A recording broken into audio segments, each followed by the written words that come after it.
बिस्मिल्लाहिर्रहमानिर्रहीम। अस्सलाम वालेकुम दोस्तों। रोज़ा रसूल सल्लल्लाहु अलैहि वसल्लम के अंदर दाखिल होने वाले सऊदी शख्स ने क्या देखा, अंदरूनी मनाजिर बयान कर दिए। सऊदी अरब के सरकारी अफसर ने रोज़ा रसूल सल्लल्लाहु अलैहि वसल्लम के अंदरूनी मनाजिर बयान कर लिए।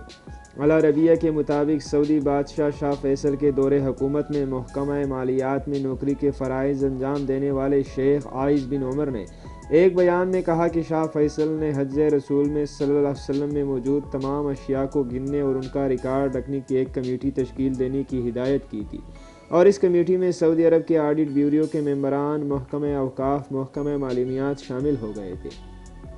शेख आइज़ ने बताया कि हज रसूल सल्लल्लाहु अलैहि वसल्लम में उन्होंने लोहे के मकफिल संदूक देखे जिनसे मुतालिक किसी को भी कोई इल्म नहीं था कि उनके अंदर क्या होगा।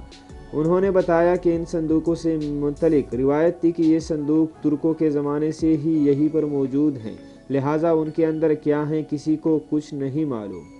शेख आइज़ ने बताया कि एक दिन मुझे मगरिब की नमाज के बाद हुजरे में दाखिल होने का हुक्म दिया गया, जिसके बाद मुकफ़िल संदूकों के ताले खोल कर अंदर मौजूद अशिया का जायज़ा लिया गया।